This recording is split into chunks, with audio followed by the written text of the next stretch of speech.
والله فضل بعضكم على بعض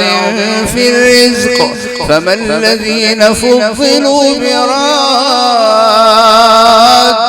رزقهم على ما ملكت أيمانهم فهم فيه سواء أفبنعمة الله يجحدون والله جعل لكم من أنفسكم أزواجا وجعل لكم من أزواجكم